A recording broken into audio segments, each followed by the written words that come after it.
Olá, bem-vindos ao Pinguim Dançarino. Eu sou o David Fã da Purificação. Tô aqui hoje para fazer um programa especial para comentar uma das coisas mais mágicas que existem, né? Que é o Mágico de Oz. Não estou sozinho, estou com a Ana Bazan, do Jornada Animada. Oi, gente, um prazer estar de volta. Muito empolgada para falar sobre o tema de hoje. Obrigada pelo convite, amigo. Que é isso, pô, você já é de casa, né? Nem precisa mais se apresentar, vai estar sempre o link na descrição aí. E voltando aqui, acho que desde o nosso programa de Barbie, né? O que é meio irônico, porque eu lembro que esses dias eu tava zoando o Diego por ter chamado a Camila pra fazer um vídeo justamente sobre Barbie. A Camila Henriques do Sábado Sem Legenda. Oi, amigo, tudo bom? É verdade, exatamente. O David fala que o Diego não me chama pro canal dele, mas ele também não me chama pro podcast dele. E tanto não me chama que era para esse programa ter acontecido há mais de um ano. Há quase 2 anos já. Mas ele está se contradizendo, porque então eu te chamei. Só mas não aconteceu, mas que eu te chamei já. Há um tempão e não aconteceu. Mas não aconteceu por minha culpa, na verdade, né? Eu desmarquei. Mas enfim. Aí, tá vendo? A qualquer momento. A culpa é sempre da vítima, né, cara? Impressionante. É sempre da Juliette, cara. Mais sobre o filme logo depois da abertura.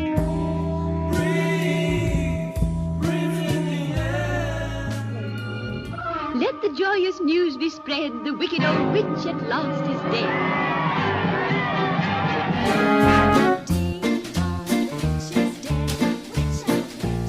Oz é uma dessas coisas que é um fenômeno, né? Acho que isso não é nem tipo um ponto de discussão, nem nada do tipo. Ele teve diferentes adaptações, né? Teve aquele desenho insuportável que passava o sábado de manhã no SBT. Então, mas a versão definitiva de Oz, né? Foi justamente a primeira versão feita para o cinema, que é o Mágicos de Oz, de 1939, dirigido pelo Victor Fleming. Mas essa versão, curiosamente, não foi meu primeiro contato com o Mágico de Oz, assim. Como toda boa criança que nasceu no final dos anos 90 e cresceu nos anos 2000, o meu primeiro contato foi vendo o Fantástico Mundo de Oz, né, que em inglês é o Return to Oz, que é o filme da Disney, né, justamente sendo uma sequência, assim, pro Mágico de Oz. Acho que é o filme de Oz que eu mais vi na minha vida, né, porque ele era sempre reprisado, assim, na sessão da tarde. Eu gostava porque ele tinha um clima diferente, assim, das outras coisas que eu via, sabe? Eu gostava daqueles filmes de terror que passavam na sessão da tarde, tipo O Demônio na Garrafa, O Monstro no Armário, assim, esses filmes, os filmes do Ernest, mas esse tinha uma coisa que eu não sabia explicar o que era, né, e aí agora vendo depois de mais velho, assim, eu sei que é a tristeza, né? E aí depois eu tirei pra ver, né? Quando a gente tá estudando cinema, o Mágico de Oz é um dos primeiros clássicos que a gente tem pra ver, né? Porque ele é tão popular, ele é essa coisa tão transcendental que tá em tantos lugares que é meio impossível fugir. Mas qual foi o primeiro contato de vocês com o Mágico de Oz? Então, o Mágico de Oz é um dos primeiros filmes clássicos realmente que eu lembro de assistir. E também um dos primeiros DVDs que eu tive, eu tenho até hoje, esse mesmo DVD cansado de R$12,90 da Americanas, quem nunca? E sempre fui muito apaixonada pelo filme, assim, sempre fui muito apaixonada pela Judy Garland, é uma das minhas atrizes favoritas, ela e sua Nepo Baby Liza Minnelli. E engraçado que o Retorno a Oz, ele não... como é que é o nome do filme? Eu sempre esqueço o nome do filme em português. O Fantástico Mundo de Oz. O Fantástico Mundo de Oz, ele não é muito assim da minha infância e adolescência. Hoje mesmo, alguém comentou... anteontem, quando eu vi o filme de novo, alguém comentou no meu Instagram, passava muito na TV, e eu não lembro de passar muito na TV, eu lembro de procurar depois e tal. Agora, o Mágico de Oz, assim, ele passava na TV, ele tinha o DVD acessível, né, assim, locadora e tal, e ele tinha a música, né, que todo mundo conhece mesmo antes de ver o filme, né, até porque somos da geração, né, Chocolate com Pimenta. Eu sabia que esse momento ia chegar. Eu não assisti Chocolate com Pimenta, mas eu lembro da trilha, né, do clássico, né, que era Além do Arco-Íris, cantado pela Luísa Posse, né, que seria ela, assim, a nossa Liza Minnelli, né, a nossa Nepo Baby, enfim, não, né. Mas, e a história triste de Ana Francisca, né, essa é a novela que você não precisa ter assistido pra você saber a história, né. Mas eu amo o filme, assim, tem uma história engraçada que eu e o meu noivo, a gente tem uma tradição de virar o ano assistindo filmes, né, e sempre algum filme que acontece alguma coisa, a gente calcula pra ver meia-noite. A gente é esse tipo de pessoa, né, loser do fim do ano, do ano todo, aliás. Aí a gente... teve um ano que a gente resolveu ver o Mágico de Oz na virada do ano, botar a hora do tornado. Gente, quem disse que isso seria uma boa ideia, né? Porque foi o ano da pandemia, assim. Traduzindo, a pandemia foi culpa sua, né? Exatamente. Foi culpa do Victor Fleming e do Frank Baum. Foi culpa... Gente, não é um bom presságio. Esse ano eu virei assistindo Lua de Cristal. O momento que o Sérgio Malandro salva a Xuxa. Então, vem aí. É um up, né? É o nosso Mágico de Oz, né? Se bem que tinha o Mágico de Oz dos Trapalhões, né? Que eu acho que talvez seja... O Mágico de Oroz, né? Que eu acho que é a minha lembrança mais antiga mesmo do Mágico de Oz, assim, pensando agora. Porque esse realmente eu lembro de passar na Globo à tarde. Nossa, esse eu lembro de só ver de tabela, assim, eu não lembro do filme, não lembro o que acontece, mas lembro do pessoal, o Mágico de Oroz, o Mágico de Oroz. Sim. E você, Ana? Muito vagamente de passar na sessão da tarde. Eu, por ser uma pessoa muito medrosa de natureza desde o meu nascimento, eu tenho certeza que o segundo filme foi um desses filmes que passava muito na sessão da tarde, que eu batia o olho, ficava com medo, vi o início e já desistia. Tanto que quando eu fui rever, muita coisa eu não lembrava. Eu lembro mais do primeiro ato, início do segundo ato, o resto foi praticamente algo muito novo pra mim. Então não era algo que eu me relacionava tanto. Mas na minha escola sempre tinha a Feira da Cultura. E aí teve um ano, eu acho que a gente estava na 6ª ou na 7ª série. E aí o nosso grupo decidiu fazer um tema sobre cinema. E aí, a gente teve a brilhante ideia de dividir várias ceninhas pra gente poder interpretar de clássicos do cinema. E a gente fez uma cena do Mágico de Oz, exatamente da música principal do filme. E um iniciozinho e um pouquinho dela andando nos tijolos amarelos, assim. E aí, quando a gente foi tentar entender o filme, aí sim que eu fui ver, assistir, fiquei encantada. Adorei os números musicais, adorei as cores, tudo. Então, desde sempre, é um filme que tem sido recorrente pra reassistir, assim, porque é um tipo de filme que me alegra. Não hoje em dia, tanto mais, depois que a gente vai descobrindo todas as tragédias que aconteceram nos bastidores desse filme, né? Hoje em dia, eu reassisto um pouco triste, assim, por mais que seja incrível, lindo o filme, mas a gente vai lembrando de algumas coisas, eu fico, né, é incrível que o filme é maravilhoso, marcou a história do cinema, mas nossa senhora, como que o povo teve que sofrer pra esse filme existir, né? E aí depois, né, na nossa adolescência lá, depois surgiu o filme do Sam Raimi também, né? Que era naquela época que eu sinto muito aquela vibe de muito experimental, de sessões 3D. Então sempre a gente sentia aquela vontade de sempre ter algo que tem que ser jogado pra nossa frente, né? Projetado meio que pra fora da tela, né? Mas ao mesmo tempo eu lembro de ser um filme que quando eu assisti no cinema era divertido, era bem colorido. E que no final eu achei que foi um filme legal, assim. Mas pra mim ainda nada se compara com o original mesmo. Eu acho que é um grande marco em questão de fotografia, cores, maquiagem, música, é algo muito inovador mesmo, assim, pra época. A gente reassiste, a gente percebe que muitas coisas que foram acontecendo em Hollywood depois do Mágico de Oz faz total sentido de ter referência a Mágico de Oz, sabe? A gente vai assistir no formato de fazer as cenas musicais ou até mesmo a forma de filmar certas cenas, explicar alguns movimentos. Então é muito, muito interessante ver esse marco histórico, assim, do cinema. Sim, eu acho inclusive que se a gente quiser separar, assim, tipo, diferentes momentos de Hollywood, a gente pode encaixar perfeitamente, assim, cada um desses filmes que a gente vai comentar hoje, como um perfeito exemplo, assim, de capturar o que é o zeitgeist de seu tempo, né, porque, aí qualquer coisa a Camila me corrige se eu estiver falando besteira, né, mas o filme original era essa época, né, dos grandes filmes de estúdio e tal, a gente vê isso muito refletido, assim, na grandiloquência que ele tem, fazer a Cidade das Esmeraldas, era a era do Technicolor, né, tipo...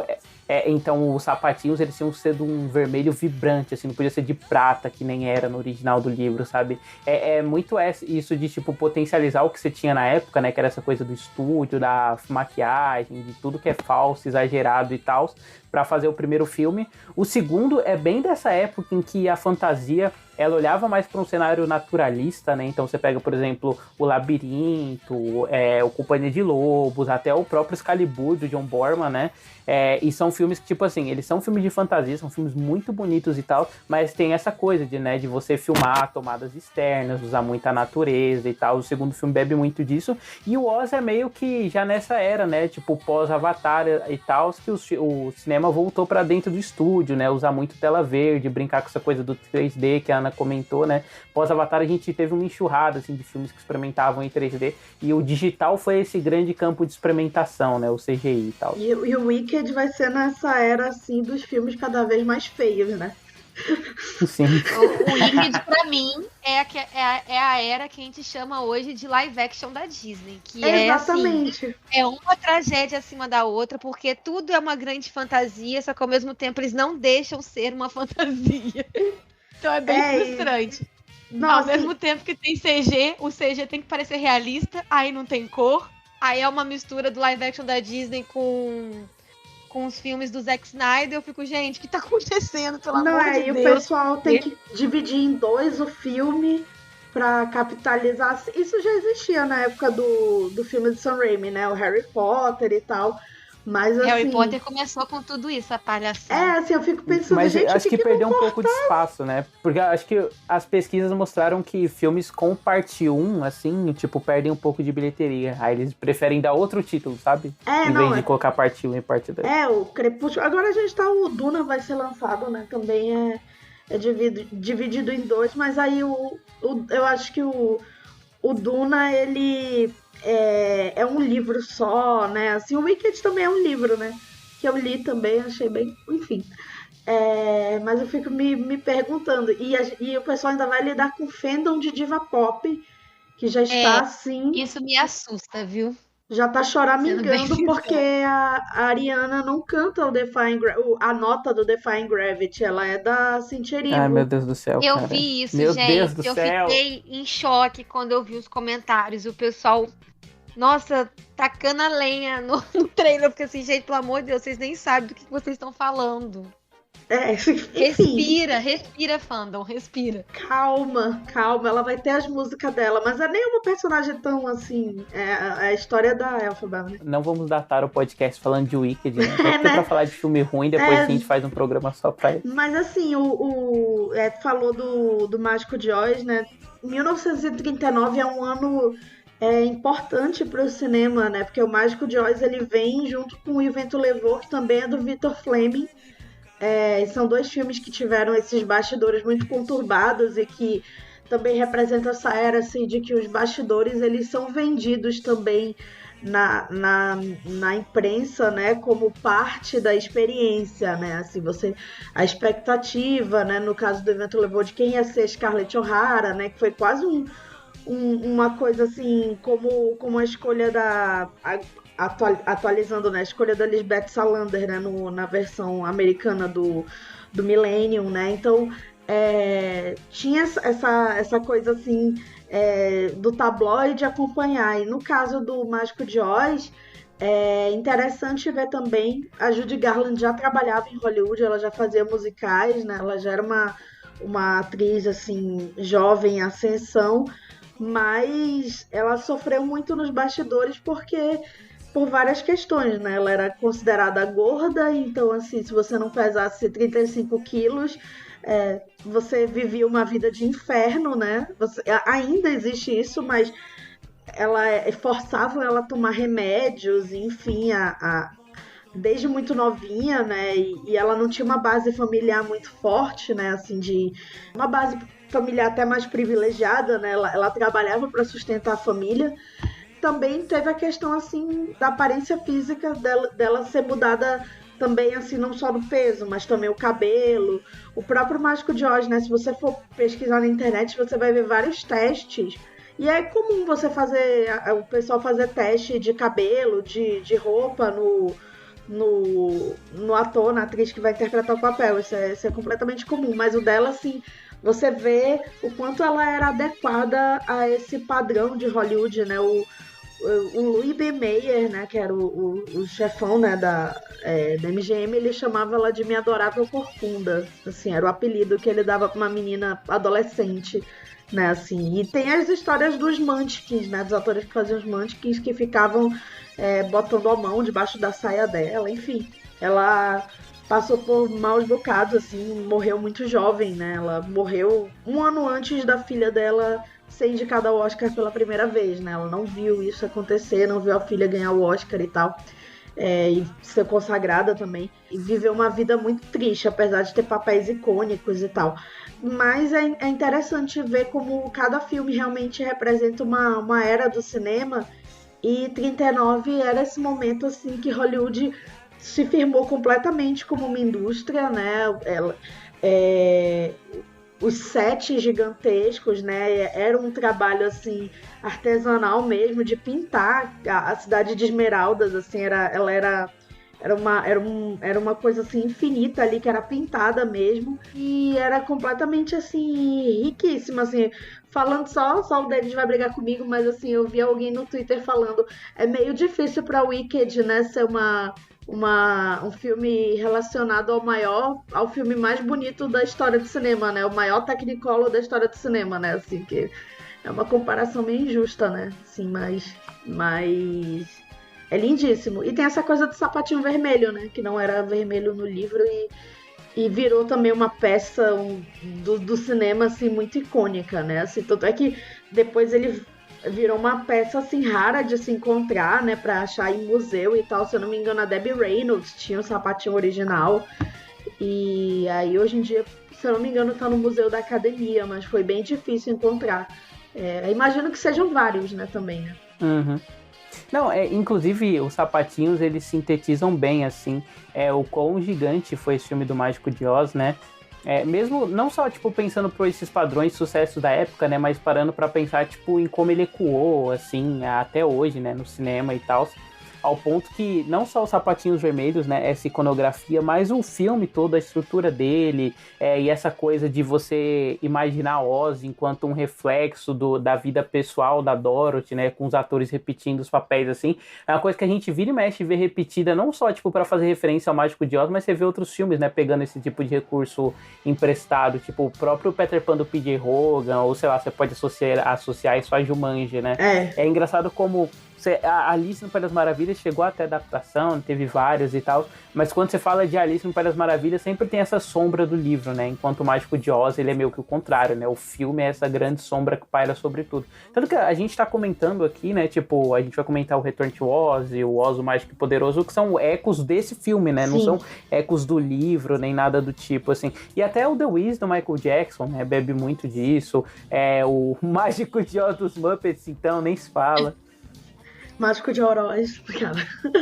O Mágico de Oroz. Esse eu não lembro o suficiente, né? Mas vai que. Não, mas bem a cara do Didi usar um salto pra derrotar. Ele tem os personagens clássicos, assim, do Homem de Lata, do Leão, né? Até uma coisa até arquetípica, né? Assim, de que eles buscam coisas tão simples, né? Assim, simples, entre aspas, né? Mas coragem, né?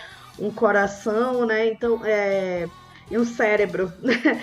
E são coisas assim tão simples que depois, quando o mágico entrega para eles de formas assim, né, mais literais, digamos assim, a gente percebe que são coisas que sempre estiveram com eles, né?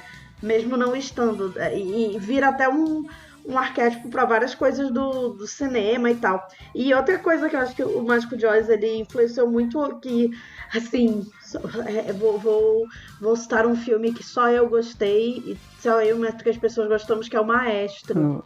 Eu sabia.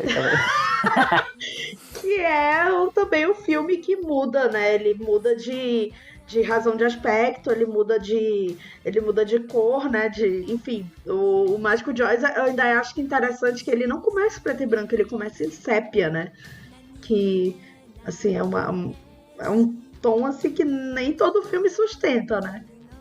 Sim. Não, porque ele tem muito essa coisa, né? Tipo, essa ideia do contraste, né? Do que é o mundo normal. Sim. Tanto que a música da Dorothy, Somewhere Over the Rainbow, ela sonhando com algo além daquilo, né? Sim. E aí, tipo, acho que o sépia justamente destaca, assim, tipo, essa tristeza, né, dado o tom do filme, tô fazendo aspas aqui com a mão, essa tristeza que, tipo, tem na primeira parte, assim, do Kansas, né, até, tipo, ela ir pra Oz e conhecer esse mundo maravilhoso.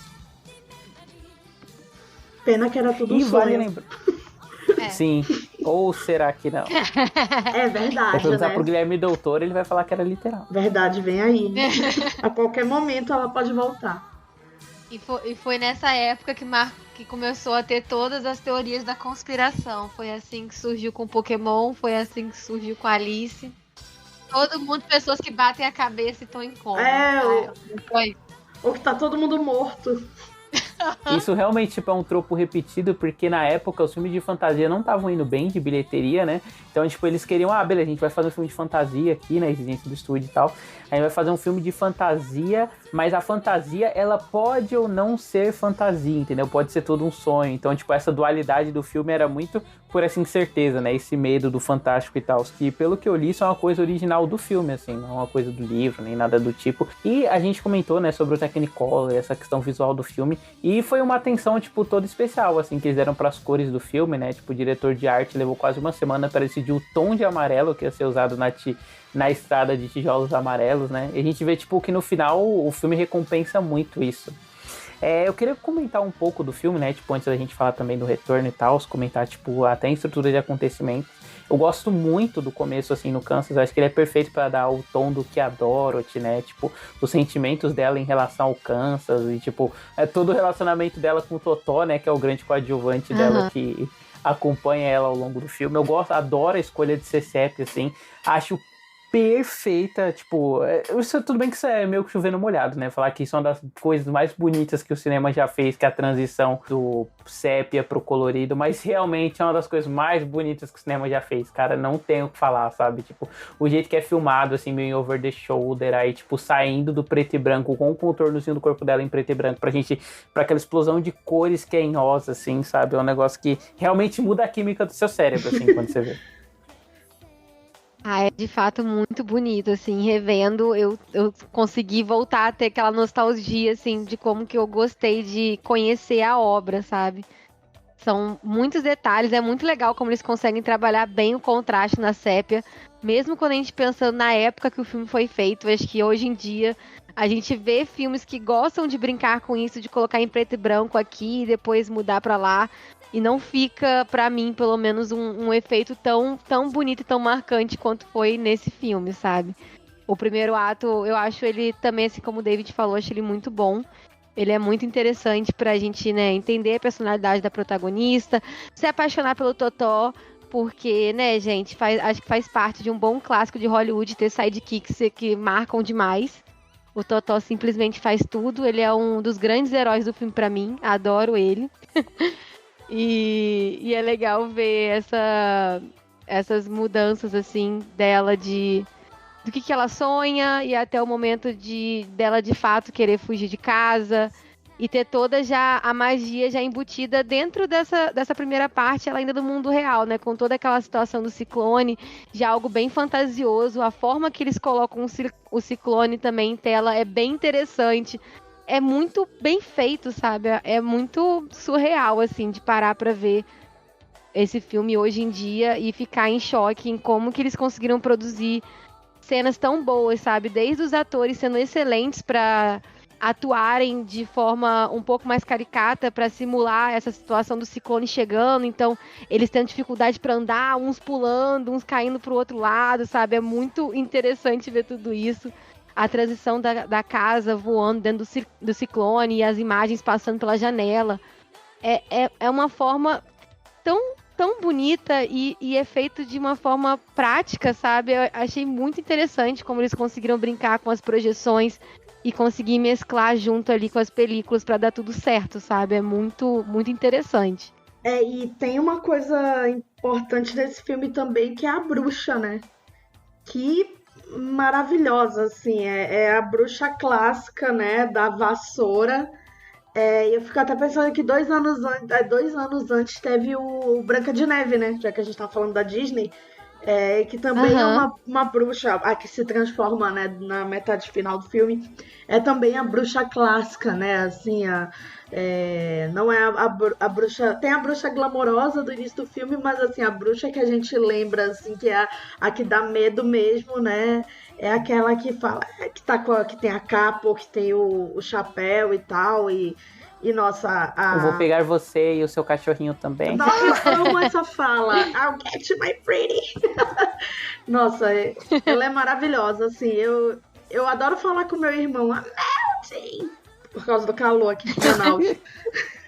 Pô, Camila, você tinha que assistir a Hora do Pesadelo 6, que eles recriam essa cena com o Fred Krueger, assim, falando, agora eu vou pegar você e sua alminha também, sabe? É perfeito, assim, ele voa na vassoura enquanto a casa do menino tá caindo, enfim. As frases desse filme, elas foram reproduzidas, né, várias vezes depois, né, assim. Não, o Não Estamos Mais no Kansas deve ser a linha mais utilizada da história do cinema, né? Não duvido. Maravilhoso. E a Camila falou disso, de questão da Disney, e revendo o filme, eu consegui realmente me relacionar com questões da Branca de Neve, principalmente em como eles conseguiram compor os cenários, sabe? O que tava as pinturas, né? No fundo ali do estúdio, me lembra muito a forma da Branca de Neve estabelecer seus cenários, sabe? É muito bonito como que eles gostam de brincar com a pintura, por mais que eles tenham ali também uma tendência a pegar no realismo, mas ao mesmo tempo é no Mágico de Oz, então, ao mesmo tempo que é uma pintura super, mega, hiper detalhada, dá aquela sensação de contos de fadas, sabe? Não parece ser uma foto, sabe? Pintada. Então, achei muito interessante como que eles conseguem brincar. Me lembrou muito essa questão de como que o Walt Disney criou os seus fundos para que eles fossem bem funcionais, assim, com a animação. Até mesmo a questão da paleta de cores, como fazer os contornos, né, de todos os elementos que estão ali na pintura de background. É muito interessante. E essa questão dos arquétipos, né, é muito marcante. A bruxa, a gente sempre tentar lembrar do arquétipo da bruxa, a gente lembra principalmente da Bruxa do Mágico de Oz e da Branca de Neve. Essa questão dos coadjuvantes também, a gente vê sendo muito recorrente, né, personagens que são bem parecidos com os personagens do Mágico de Oz. A Dorothy, a gente vê ela claramente na Alice também, assim. Então é muito interessante ver como que a gente consegue pegar o Mágico de Oz e ver que ela é uma obra que consegue ser reproduzida em vários outros filmes com o passar das décadas, em questões diferentes, sabe? Seja na questão de, até mesmo de filmar, que eu acho que na época eles estavam querendo experimentar muitas coisas, então dava pra ver que eles tinham essa sensação de querer mostrar tudo o máximo que eles podiam, sabe? Então, às vezes, quando o leão vai escorregar no penhasco, vamos tentar pegar um plano bem aberto para mostrar todo o detalhe da pintura de trás e o movimento do leão e mais o homem de lado segurando ele atrás. Em vez de só pegar alguns closes, eu sempre tentar mostrar as ações completas, né? Não tinha essa sensação de correria, tipo, só mostrar o iniciozinho da ação, de já entender e aí já propor para um outro movimento, né, na cena. Então achei muito, muito interessante, muito valioso isso, assim. Até na forma deles darem muito destaque para os closes também, né? Pra gente conseguir apreciar toda a maquiagem. Era muito interessante, porque a gente tá sempre vendo eles num plano mais aberto. E aí sempre fechava pra gente conseguir pegar bem algumas reações e principalmente detalhes da maquiagem. Foi uma produção muito delicada, assim, que eles souberam que eles estavam fazendo uma produção muito bem feita, sabe? Essa é a minha sensação, assim, que eles queriam aproveitar e mostrar o máximo de tudo que eles conseguiram fazer. Nossa, total, né, cara? Tanto que eu acho que a chegada de Oz, a primeira apresentação dos personagens é muito isso, né? Tipo, pra surfar não, pra mostrar, tipo, nossa, olha o quanto tudo é grande, né? Tudo é mágico. Eu adoro que a Dorothy já chega simplesmente esmagando, assim, a bruxa amado Leste, né, se eu não me engano. E aí, tipo, o pessoal literalmente tá dando uma festa, finalmente matou ela, sabe? E aí... Não, é perfeito, né? Essa música, eu não sei o que é melhor, tipo, o uso dela no filme, assim, a letra, ou o pessoal usando ela quando a Rainha Elizabeth morreu, assim, Nossa, perfeito, sabe? Eu amo essa música, a versão da Barbra Streisand, que depois cantaram em Glee, né, claro. Que é uma versão mais jazz, assim, dessa música. Eu amo. Desculpa, amigo, por mencionar Glee, mas... Enfim. Não, nada contra, pô. Nada contra. Mas eu amo. Ah, e só destacando assim, a atriz que fez a bruxa é a Margaret Hamilton, maravilhosa, assim. Criou toda uma. Ela virou meio que como a gente falou, ela virou muito esse arquétipo da bruxa mesmo, essa figura da bruxa, né? E acabou que a carreira dela também ficou muito marcada por isso também. A Judy Garland conseguiu fazer outras coisas e tal. Nasceu uma estrela, né? O Meet Me em St. Louis. Ela fez os filmes com Minelli, enfim. Trabalhou até o fim da vida, porque ela tinha uma carreira paralela também como cantora, o que fez também, né, esse filme ter esse número musical tão icônico, né? Assim, a voz dela sempre foi muito linda, né? Uhum. E o pessoal queria bem surfar essa coisa do canto, né? Porque eles chegaram a lançar uma música, tipo, isolada do filme, assim, com o elenco do filme cantando, que é The Juilliard, acho que é assim que se pronuncia e tal. Se você procura, você encontra essa música fácil no YouTube, assim. Aí, tipo, é bem marcado, assim, o espaço pra cada um dos atores cantar um trecho, sabe? Nos momentos. Mas é curioso que, por conta do ano, né, 1939 foi um ano banner, assim, pro cinema. A Judy Garland, ela ganhou um Oscar, na época eles davam um Oscar especial para atores mirins, juvenis, né, um Oscar juvenil, como se chamava, mas o filme, assim, quem ganhou tudo naquele ano foi O Vento Levou, né, que também era aquela coisa, assim, de ser um filme adulto, né, assim, que ele tinha tudo que o Mágico de Oz tinha, assim, da grandeza, né, do Technicolor, da escala, mas era uma história adulta, mais ambiciosa. Scarlett, né? Scarlett O'Hara. Enfim, tem várias coisas nesse filme que a gente pode falar, assim, bem complicadas, mas, assim, tem até um texto do Diego que fala muito bem sobre esse filme, eu não lembro agora, acho que foi pro Plano Aberto. Procurem, nosso amigo Diego Coalha. Beijo, amigo. Foi quando o filme foi cancelado. Ah, sim. Foi por conta do... enfim, né? Acho que é um papo que não cabe pra esse podcast. Mas, enfim. Cara, e eu amo, assim, tipo, toda a parte final, né? Depois que eles chegam no mágico, assim. Aí o mágico ser essa coisa mega conflitante pra eles, né? Parece que vai ser o resolutor de problemas e tal. E aí, tipo... ele manda eles irem confrontar a bruxa chamada Oeste, né? E aí, tipo, toda a sequência, assim, com a Dorothy sequestrada, ela vendo a tia M na bola de cristal. E aí, outra das frases mais icônicas da história do cinema, né? Que é quando ela derrete a bruxa com balde, assim. Que é um negócio que, você fica sem palavras, sabe? Porque é uma solução tão simples e tão... É isso, né? Tipo, é tão calcada nessa coisa da fantasia, no lúdico, nessa lógica infantil que o filme tem, assim, que é perfeito, sabe? Ela derretendo depois do balde d'água jogado nela. Que nem você jogar uma casa em cima da outra bruxa, né? Assim, tipo, tão...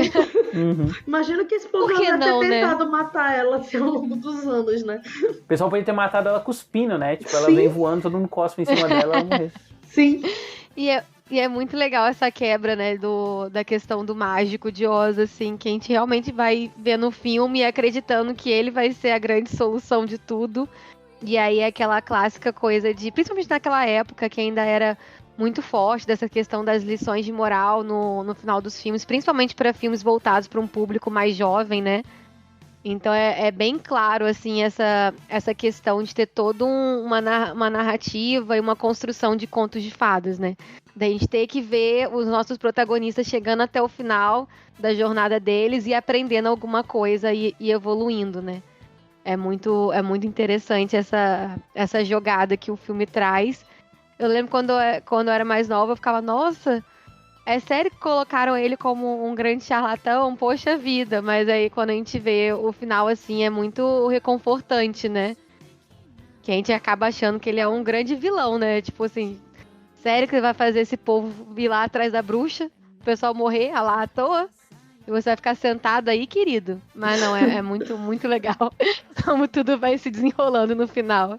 Pô, e a sequência com os sapatinhos de cristal também é muito lindo, né? Acho que ela batendo os calcanhares, assim, enquanto aquele tornado gira em volta dela. É, tipo, outra coisa, assim, que marcou pra sempre o cinema, né? E o There No Place Like Home, outra das linhas mais bem faladas aí sobre os tempos. Com certeza. Né? Muitas plaquinhas, né, vendidas na Paulista, assim, pra casa, né? Aquele tapetinho de boas-vindas. Exatamente. É sobre isso. Vocês viram a versão do Pink Floyd? Que tem uma versão que você... Parece que era o Sim, eu terceiro vi quando eu era rugido, né? adolescente. Era o terceiro rugido do leão, você dá play num disco, alguma coisa assim, né? Na verdade, eu acho que já tem até a versão... Já tem a versão pra você achar aí que já tá feito isso.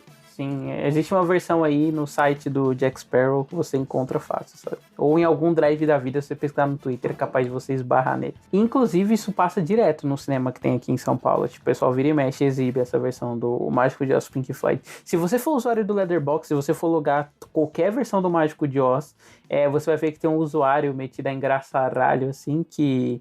Toda a versão do Mágico de Oz ele comenta a mesma coisa, que é se o filme 5 ou não 5 com o Pink Floyd. Eu lembro quando ele postou isso sobre os Muppets e o Mágico de Oz, sabe? Essa versão não sincroniza. E dentro do filme tem uma piada sobre isso, tipo, o Caco vira pra... O Kermit, né? Ele vira pra tela assim e fala, agora você dá play no Mágico de Oz, esqueci o nome do álbum do Pink Floyd?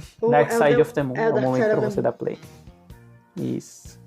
Ai, cara, bom demais, bom demais. Antes da gente ir pro retorno, quais são as notas pra vocês de 0 a 5 do Mágico de Oz, esse clássico inestimável aí? E que se a nota for menos de 5, vocês nunca mais vão participar desse podcast. Diga aí, começando pela Ana. Não por causa da ameaça agora que o David colocou na gente aqui, mas com certeza eu daria 5 estrelas, daria 1000. Porque, de fato, é um grande marco. É um tipo de filme que a gente, assistindo hoje em dia, por mais que a gente já esteja muito acostumado com CG, com tela verde, e a gente perceba o que seria real ou não nos cenários, não deixa de ser um filme extremamente impactante de se assistir. Eu acho que é uma fotografia muito primorosa, as cores, né, nem se fala, a gente já falou aqui até o momento do podcast sobre as técnicas, né, para deixar esse filme com uma cor simplesmente inesquecível, assim. E os personagens, eles são marcantes, eles são bem desenvolvidos. Não é à toa que a gente vê reprodução desses arquétipos, desses personagens até hoje. Então, tem músicas icônicas, personagens icônicos. Tudo muito incrível, sabe? É um filme que realmente fica na nossa memória. É algo que a gente não consegue esquecer. E que toda vez que a gente revisita, é sempre um momento muito bom, sabe? Então... não tem como, pra mim, não dar menos de 5 estrelas. Eu não vou fugir, David e Ana, não vou ser expulsa do podcast, né? Vou dar 5 estrelas. Enfim, tudo isso que a Ana disse. E, assim, pra mim, assim, por mais, assim, que seja um filme que hoje em dia a gente vê o lado triste dele e tal, principalmente como ele começa, né, e tal. Ele é conforto também, né? Eu acho que ele lembra de tudo que o cinema pode fazer de grande, assim, de maravilhoso que esse filme faz. Esse pra mim é um daqueles filmes que ele é maior que a vida, sabe? É o filme que ele, tipo assim, desde que ele foi lançado, ele foi reproduzido, ele tá há tanto tempo aí, que é um filme, sei lá, que é arrebatador, assim, toda vez que você vê ele, sabe, tipo, sei lá, acho que eu já vi ele umas 10 vezes, e em todas eu fico embasbacado, assim, com a transição, tipo, do sépia pro colorido, com a Dorothy cantando Somewhere Over the Rainbow, sabe, e é um filme gostoso de se rever também, né, porque não só pelo clima, né, essa coisa de conforto e tal, mas que as performances do elenco, você sempre tá reparando novas coisas, né, tipo, o jeito que o leão se comporta, assim, em relação aos outros, sabe, e ainda mais quando você pega uma cópia restaurada, assim, que você pode ficar de olho em cada detalhe, sabe? Pô, é perfeito esse filme, né, cara? Tem outro nota aqui de 5 estrelas pra ele. Oz. Tia Emma! Tia Emma! Tia Emma, olhe, uma chave de Oz. É só uma chave da velha casa antes do furacão. Eu devo ter girado ela mais de 1000 vezes. Não, olha, tia Emma, é a prova. O-Z, Oz. Dorothy, Meus amigos mandaram pra mim numa estrela cadente. lembra-se do que combinamos? Não falar mais em Oz. Por quê? É só a minha imaginação.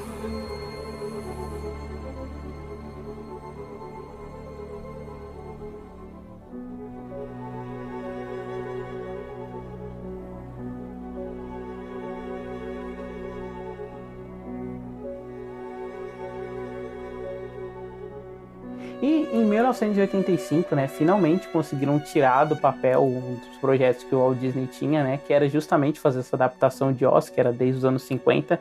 Eles já tinham tentado fazer isso no formato de filme, como eu comentei mais cedo, né, que é no Rainbow to Oz.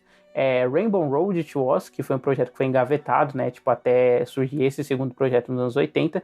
A Disney aprovou o projeto só por medo de perder, né, tipo, os direitos de Oz, assim, embora a MGM não tivesse envolvida na produção, a Disney teve que pagar uma grande taxa, assim, para poder usar, tipo, sapatinhos de Rubi e tal, que é a criação, a gente comentou, né, uma das criações mais icônicas do filme de 39. Isso, inclusive, é uma recorrente, né, tipo, várias outras adaptações sempre esbarram nessa questão dos sapatinhos de Rubi. O próximo filme que a gente vai comentar, né, tipo Oz, o Mágico e Poderoso, ele passa por cima disso, né, por ser um filme que se passa antes, assim, então isso nunca vira um detalhe e tal, mas eu lembro de quando eu acompanhei as notícias de produção, tipo, o pessoal se questionava, né, tipo, e como é que é, será que a Disney vai pagar, tipo, o valor pra usar e tal? Não, e só pra finalizar, o Fantástico Mundo de Oz, né, Return to Oz, ele atrasou durante a produção, tipo, teve várias mudanças, assim, inclusive uma mudança na administração da Disney, onde o diretor Walter Mantz, que é um famoso editor de filmes aí, inclusive autor daquele livro Num Piscar de Olhos, que é um dos livros, tipo, beabá, assim, pra quem quer estudar edição, ele chegou a ser demitido, né, e aí depois ele foi recontratado e tal, ele teve muito apoio, inclusive, do George Lucas para conseguir fazer o filme, né, para voltar pro filme e tal. O próprio Lucas falou que ele assumia se o Walter Mantz não conseguisse finalizar. Então, tipo, foi um desses projetos, assim, que, tipo, foi um caos, né? Mas o primeiro também foi. Acho que isso é meio que uma história frequente, assim, do Mágico de Oz. Diga aí, Camila. Não, eu ia falar que é um filme dirigido pelo Walter Murch, né? Que ele, como falou, ele é mais conhecido por ser montador, né? Por trabalhar na edição. E ele, assim, não foi qualquer filme, assim, que ele trabalhou, né? Ele fez O Poderoso Chefão 1 e 2, A Conversação, American Graffiti, do George Lucas, né? E eu tava até, por coincidência, eu tô lendo um livro sobre a Miramax nos anos 90 e fala muito dele por conta do Paciente Inglês e do Talentoso Ripley. Que ele montou os dois, assim, não ganhou um centavo por nenhum dos dois, assim, e ficou bem chateado, né? Porque, enfim, né? O filme, o Paciente Inglês ganhou uma cacetada de Oscars, né? E, enfim, né? Não viu nem a cor do dinheiro. E o Harvey Weinstein cada vez mais rico. Pior que é, né? Ai. E aí, Camila, acho que todo mundo conhece o Mágico de Oz, né? Então ele não precisava de sinopse nem nada do tipo. Mas e o Fantástico Mundo de Oz, o Return to Oz? Vamos lá. 6 meses depois do tornado, Dorothy parece apática. Sua tia busca ajuda, mas mal sabe ela que, na verdade, o mundo sombrio da instituição para a qual manda a menina, na verdade, é uma nova porta para o mundo de Oz. Peguei bem assim a premissa, né? Assim, porque acho que é um filme em que a saúde da Dorothy está mais do que mental, né? Assim, ele é bem sombrio nesse sentido para mim, porque é um filme pesado, assim, principalmente assim que a gente vê a Dorothy sendo institucionalizada, né? Ela é internada mesmo, né? Ela é submetida ali a técnicas assim muito abusivas, né? Para se lidar com trauma, né? E que dialoga muito com a época também, né? Como as pessoas lidavam com os traumas, né? Esse filme ele se passa antes da virada do século, né? Se eu não me engano, eles falam na consulta, né? Sim. Que nem eu disse no podcast, né? Era um filme que, quando eu assistia criança na TV, era algo que me deixava um pouco assustada. E eu não lembro de ter chegado a assistir até o fim, né? Na minha infância, assim. Mas revendo, principalmente pra esse podcast, assim, é aquela vibe que a Camila falou. É uma coisa bem mais pesada. E é engraçado ver o quanto que dá essa quebra do que a gente pensa sobre o mundo de Oz. E aí, quando a gente se depara com esse filme, que é um tom completamente diferente, algo mais sóbrio, mais sombrio, e isso se reflete até em própria Oz, né, quando a Dorothy consegue fazer a sua passagem para Oz mais uma vez, né, então quem conhecia o original, né, antes de ver essa obra, dá um susto, assim, né, a gente dá um bug, assim, na mente, de tentar entender por que Oz tá assim, né, dessa forma e Sim. sendo algo tão diferente. Até a escolha, assim, de uma galinha, né? Pra ser a sidekick dela, assim. Sim!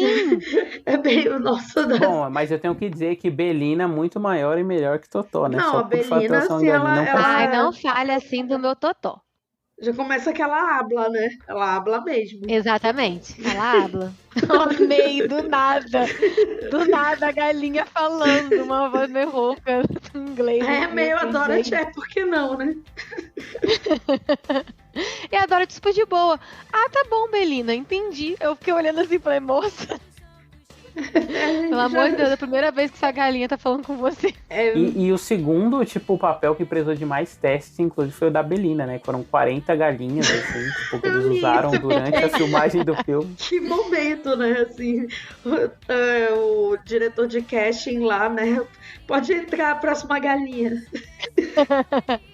Galinha número 37, vem, pode entrar. E pra no final usarem todas, né, pra gravar, porque só porque- no set foram 40, né? Imagina as que não passaram no teste. Aham. Cara, traumatizante. Acho que elas devem ter desistido da carreira, né? Com certeza. E a Fadil, cara, não sei pronunciar a nossa menina, que ódio. Fairuza, enfim, Balk. A jovem bruxa. Foi a jovem bruxa, né, icônica, e foi uma das 600, foi uma escolha entre 600 atrizes, né, que fizeram Caramba. teste pra Dorothy na época, assim, foi um negócio de maluco. Que, né, tipo, querendo ou não, acho que o Joss sempre teve, né, foi? Uma aposta que deu certo depois, né? Porque ela fez bastante coisa nos anos 90 e tal. Sim, sumiu hoje em dia, né, mas nos anos 90 Aham. ela realmente estava em todo Ela lugar, é assim. onipresente, né? Principalmente filmes assim, mais desse cinema mais independente. Tá? Meninas assim, tristes, né? Jovens e bruxas. Aquela. Ela pegou um arquétipo pra ela, né? É porque ela fez mais de um filme que ela é bruxa, se eu não me engano. Então, assim, era meio que o negócio dela, né? E também, né, tipo, só pra finalizar essa parte de bastidores e tal, originalmente as filmagens deveriam ser 75%, né, em locações, tipo, externas, fora de onde eles tinham, de onde era a locação primária, né, que era no Reino Unido e tal, tipo, eles queriam filmar na Argélia e na Itália, mas acabou não rolando, então foi quase tudo filmado no Reino Unido mesmo, no Elm Street Studio. Inclusive isso explica porque ele tem essa cara, né, de filme britânico, assim, essa coisa meio triste Real, que ele né? tem Nublada. nele e tal. Sim, é muito, tipo, a cara de produções do Reino Unido, né, tipo, o próprio A Companhia de Lobos e o Labirinto que a gente falou, são filmes que tem esse visual também, né. Eu pensei muito na Companhia de Lobos, foi um filme que o David me indicou ano passado, e eu tava, na época que eu vi, eu até falei com ele que, assim, realmente anos 80 ele tem essa carga, assim, desse filme de fantasia, mas ele é uma fantasia meio deprê, né, assim, até se a gente for pensar em outros filmes como A Lenda, né, por mais que seja todo colorido e tal, ele não é fofinho, assim, 100%. E os filmes têm os monstros feios, né? Nesse aí, a pedra lá, assim, pavorosa, né? Assim, nem que é feia, dá Sim. medo mesmo, né? Assim. Falando nisso, que técnica maravilhosa que eles fizeram Nossa. pra fazer esse vilão da pedra. É incrível, assim. Não sei se foi uma questão de stop motion, mas lembra muito. Foi sim. Eles Nossa, faziam stop motion, e é legal porque, tipo assim, claramente, pra não ficar, tipo, só fazendo isso, eles mesclam isso com a atuação real do ator, né? Mas eu acho perfeita a lógica que ele usa, porque conforme ele vai ganhando jogos, ele vai se humanizando, assim, vai deixando mais de ser uma sim. pedra, né? E ganhando mais características humanoides. e tem ele e tem as outras pedras, né? Que estão ali sempre perseguindo a Dorothy. Então a gente vê uma técnica de stop motion muito bonita, muito interessante, que dá pra ver que são os movimentos mais blocados, mais travadões. Mas dá pra perceber que é algo mega intencional e não deixa de ser bonito, sabe? Até aquela pedra que sempre parecia, né, conversar diretamente com o vilão, né, numa parede.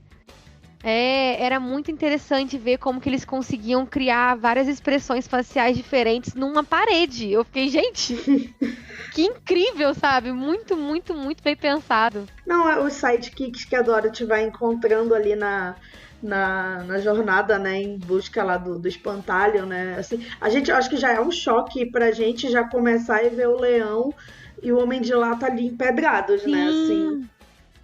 E não é qualquer Homem de Lata. É o Homem de Lata que tá no clipe da Pitty também. Eu sabia que era essa piada, cara. Que ótimo. Gente, era igualzinho, eu não fazia ideia. Assim, quando eu olhei, aquele meme do Leonardo DiCaprio assoviando pra TV. Eu assim, meu Deus, agora entendi de onde a Pitty tirou o Homem de Lata. Não só do Mágico de Oz original, mas, nossa, muito parecido com dessa versão, assim. É literalmente o mesmo. Momento. E um outro personagem que eu gostei muito também é o Jack, né? O cabeça de abóbora. Amava ele, cara, quando eu era criança, assim. Tipo, era a coisa que eu mais gostava no filme. E ele é tão bonito, o design de personagem dele e a forma que eles conseguiram brincar, não só com jogadas de câmera, mas parece que no início tem um certo quê de animação também pra mostrar a complexidade do corpo dele, de gravetos, que tem momentos que a gente consegue perceber que é uma pessoa fantasiada do personagem.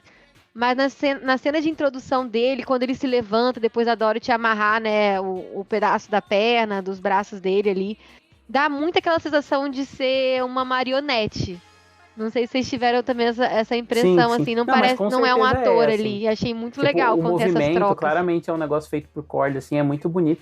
E também me pega muito, tipo, a performance de voz dele, né? Essa coisa mais triste, melancólica, assim, chamando a Dorothy de mãe, sabe? E mesmo sem ter expressão facial.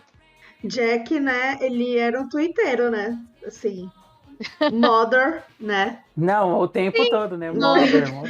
Mãe. Mas não só de tweet vive o homem, né? Porque tem literalmente tem um personagem chamado TikTok. Exatamente. Verdade, meu Deus.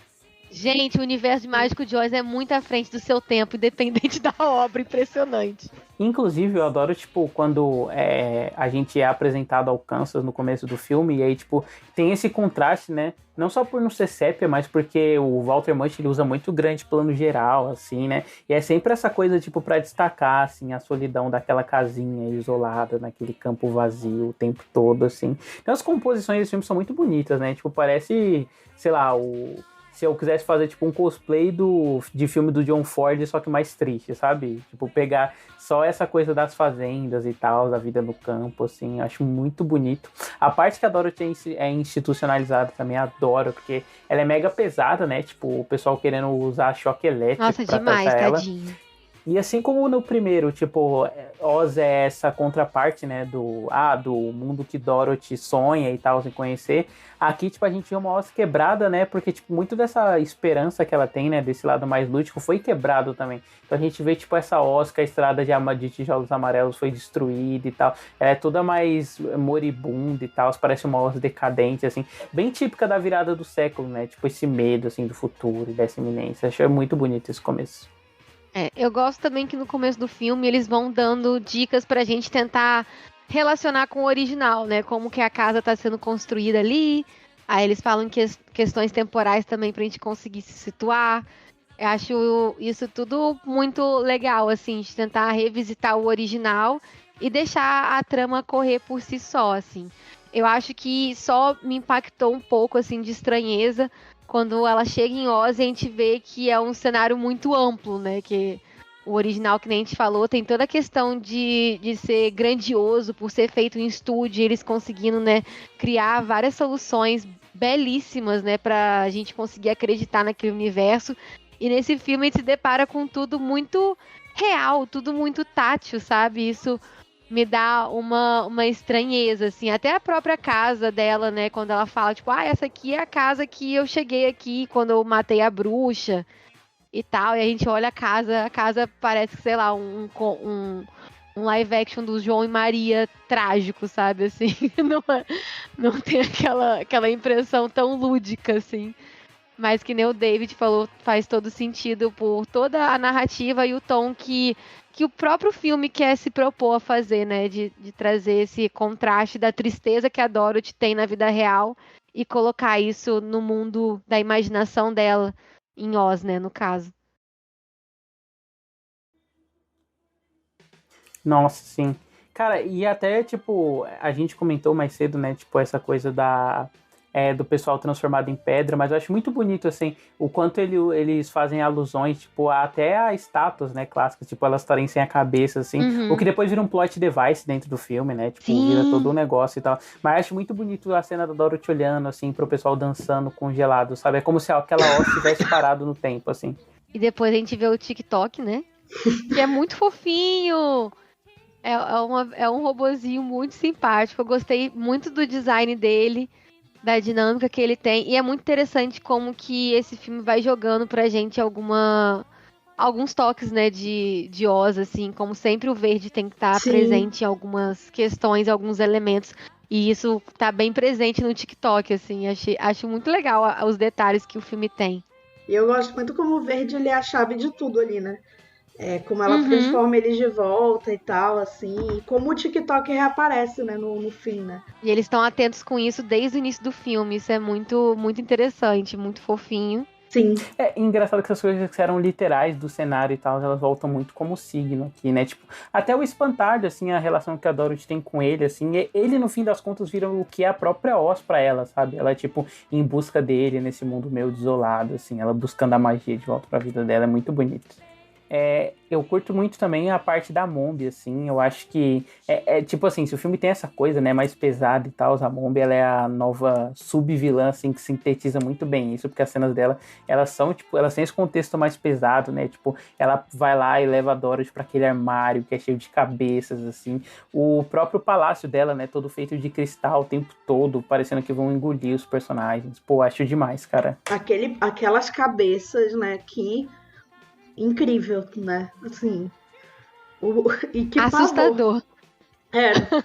Que pavor, assim, eu fiquei pensando também muito no Convenção das Bruxas, assim, que também era um filme que me apavorava, assim. Só que esse eu vi quando era criança, né? Também tem essa coisa, assim, de usar o horror, né? Assim, pra assustar a gente, assim.